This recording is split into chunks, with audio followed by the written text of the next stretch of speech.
Late yesterday afternoon, early evening, a video was put up by another channel, Jennifer Veterans for Truth. Now, that channel and mine crossed paths back in 2017 during the issue of the USS Fitzgerald. That was the only other channel that was willing to stand up for the sailors of both of those vessels, while virtually every single other so-called truth or patriotic channel was denigrating those young men. So we've stayed in touch back and forth over the years. But it's an interesting find that this video covered because it's very near to my home.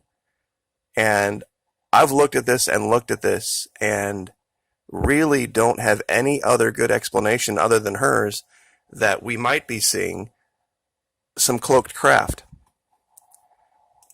Now, 3D imaging is something that Google Earth, the web-based version, does a little bit better than Google Earth Pro does.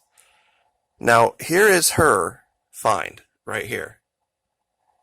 Whatever this is, it is definitely above the water level. What I've done is I've used a line measuring tool to put a line down so that you can see that it is obscuring the line. The line doesn't go through it. This isn't some figment of the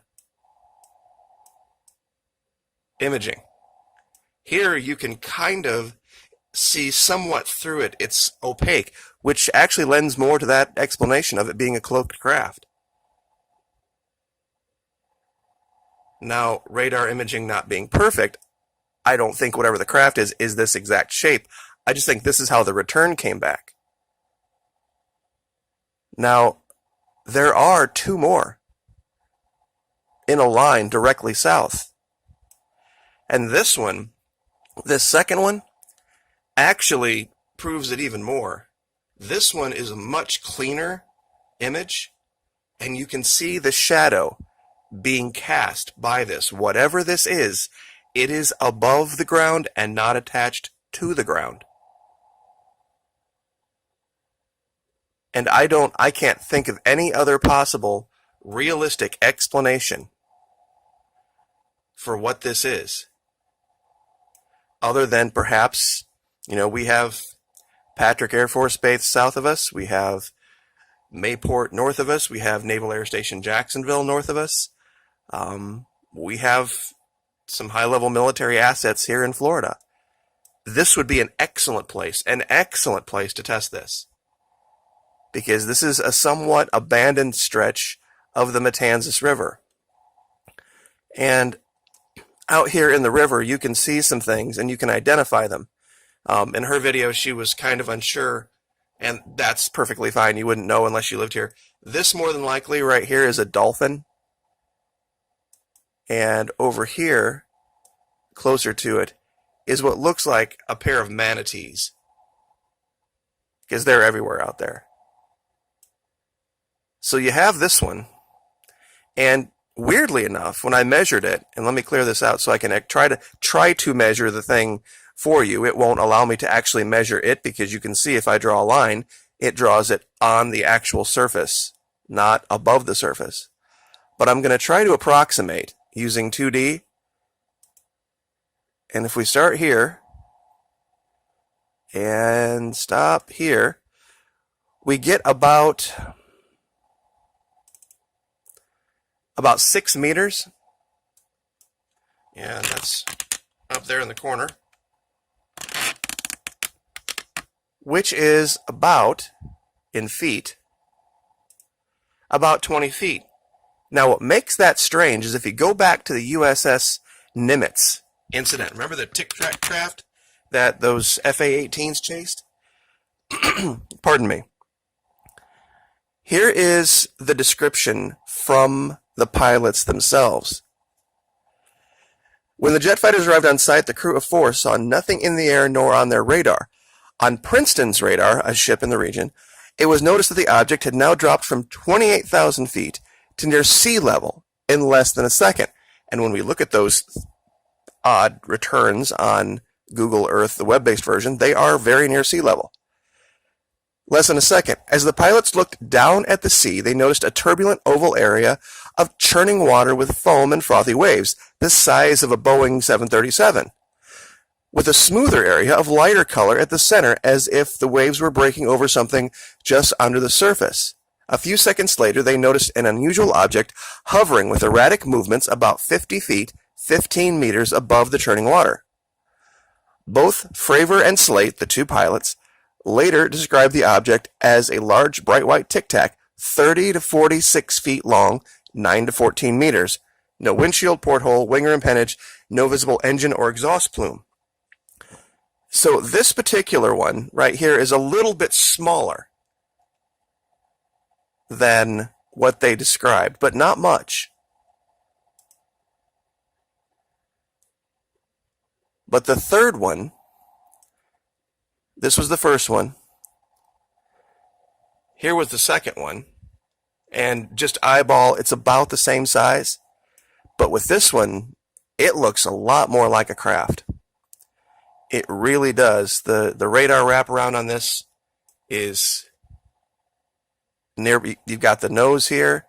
It's hard to say which direction this would be moving. But the last one is a very different shape. And I wonder if it has to do with the fact that it might be moving faster. Once again, casting a shadow. But let's measure this one.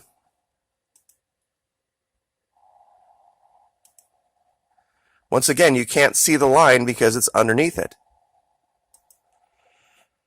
This one is 44 feet long, or 13 meters. This one's right in there.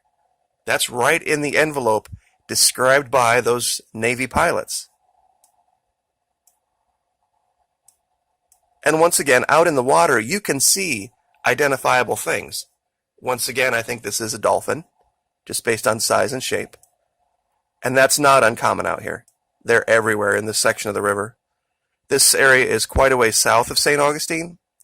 It's a lot more peaceful, a lot less traffic. And across the, let me see if I can do some control imagery for you to show you what a tree looks like or a bush looks like in 3D when you come down to this level. As you can see, anything that's on the ground gets kind of morphed to the ground, like all these trees and bushes. You don't see any area or space underneath them.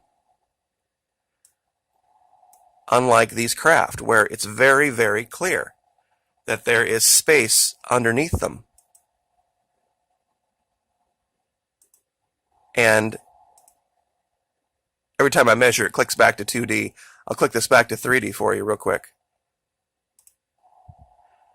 As you can see, whatever this is, it is above the ground. Now, measuring how far above the ground is only something I can do eyeball. There's no mechanism for measuring altitude in Google Earth here. And if you were looking at this from high above, you would never see this. You would never see this in a million years as anything different or weird.